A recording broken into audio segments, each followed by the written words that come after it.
Oke guys, ada nggak yang seperti ini guys? Uhuhu.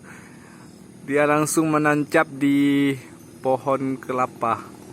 Wow, ngeri bos. Oke, resikonya ya seperti ini.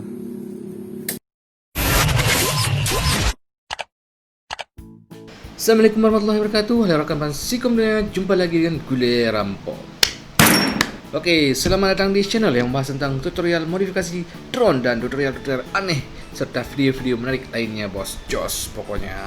Oke, pada kesempatan kali ini saya akan membagikan sebuah tips atau trik bagi kawan-kawan yang pernah crash memakai drone dengan frame karbon seperti saya ini dan ingin memperbaikinya kembali. Di sini saya menggunakan frame karbon yang punya Reptile Clad 149 HD. Sekedar informasi bahwa kemarin lagi setting PID dengan menggunakan drone ini dan telanjang seperti ini, crash dan menancap di pohon kelapa seperti video yang kau lihat tadi.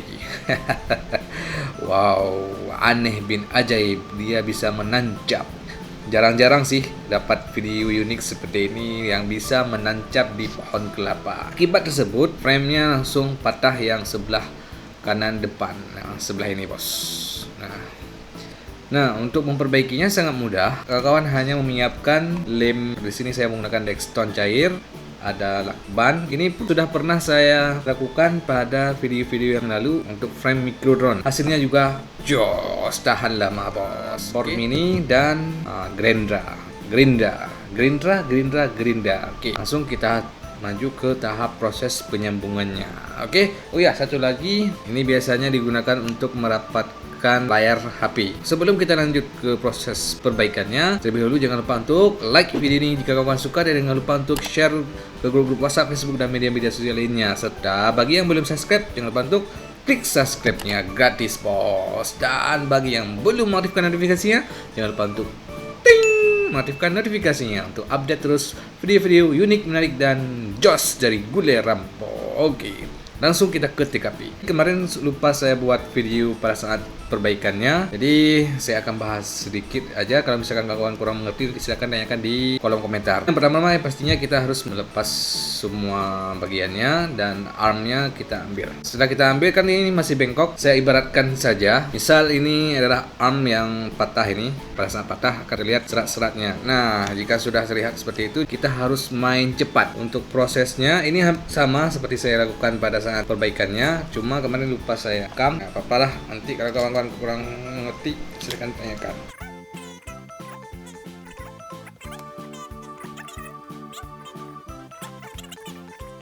Alasan kenapa saya beri isolasi ini di tempat penyambungannya, karena menurut pengalaman saya, isolasi ini bisa membuat serat-serat dari karbon itu menjadi lebih kuat kembali, karena di sini kan ada serat-seratnya, jadi lebih kokoh lagi pada saat dia menyatu dengan frame karbonnya. Ya, sebelum kita gerinda, taburkan lem di atas isolasinya. Tunggu sampai kering. Nah, jika sudah kering, baru kita nanti merapikannya menggunakan gerinda ya. Kita buat halus-halusnya sehingga tidak terlalu menonjol ke atasnya. Jika terlalu menonjol, tinggian framenya tidak sama. Bisa jadi ini lebih tinggi sehingga kedudukan motornya juga tidak akan sama dan mempengaruhi dari kualitas terbang.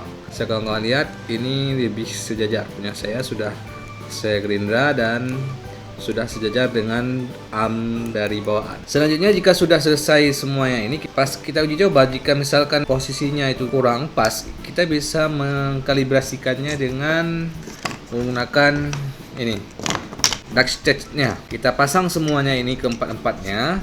Nanti kita akan lihat sejajar atau tidaknya frame-nya ini.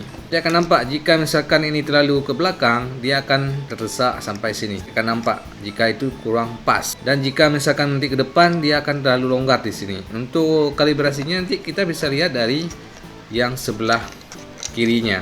Misalkan saya akan yang patah sebelah kanan. Nanti kita bisa lihat kalibrasinya di sebelah kiri. Jika belum pas, maka kita harus bongkar kembali armnya dan kita harus paskan. Bagian capeknya itu pada saat kita paskan ini. Untuk melelehkannya ini, kita harus ada solder deku. Kalau menurutnya saya sampai 80 watt. Saran saya sih sampai 80 watt. Nanti kita bisa panaskan atas, bawah, dan kiri, kanan.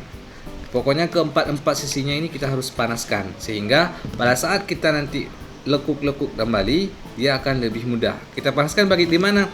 Di titik yang bermasalah ini, bukan di tempat yang lain. Kita harus keker kiri kanan depan belakang. Pokoknya di sinilah edisi sulitnya.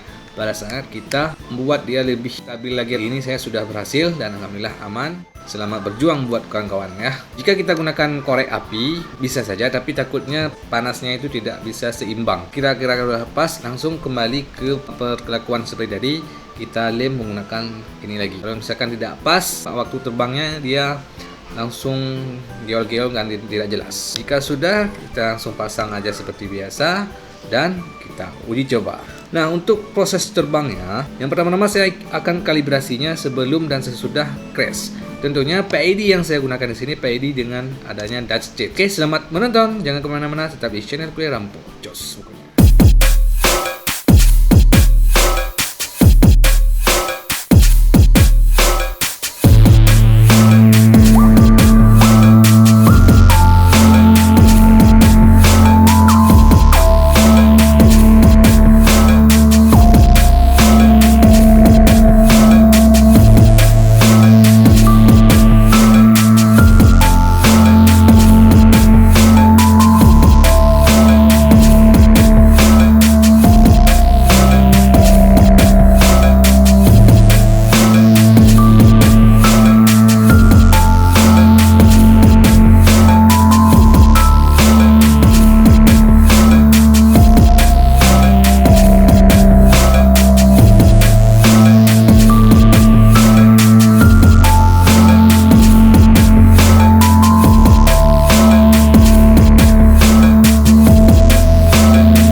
akan tes jika tanpa menggunakan cat dan seperti ini. Oke, dan selamat menonton.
Bagaimana bos?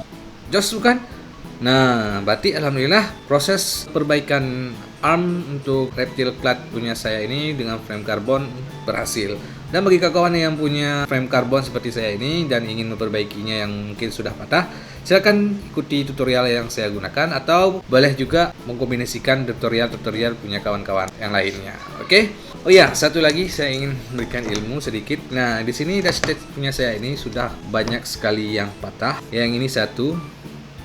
Ini saya sudah jahit menggunakan kabel serabut. Saya bor menggunakan mortar ini. Selanjutnya saya sambung seperti ini. Ini juga sama. Ini lebih parah lagi. Patahnya ini serong. Dengan cara saya sambung seperti tadi, alhamdulillah terbang seperti kawan-kawan tadi, aman dan nyaman. Jos pokoknya. Intinya pada saat kita sambung jangan sambung di sini. Karena apa? Di sini adalah tempat lalu lalangnya propeller. Kalau di bawahnya ini nggak ada, nggak ngaruh. Tapi di sini kita harus sisain dari atas ini sekitaran 1 atau 1,5 cm. Karena di sini adalah lalu lalang propellernya. Nah, seperti ini, ya. Oke Jos, bagi kawan yang suka video ini jangan lupa untuk like, share, dan subscribe channel Gule Rampo Jos pokoknya. Baik, terima kasih sudah menonton dan mohon maaf jika ada kekurangan, dan jika ada pertanyaan silakan tanyakan di kolom komentar. Jos pokoknya. Assalamualaikum warahmatullahi wabarakatuh. Salam kreatif.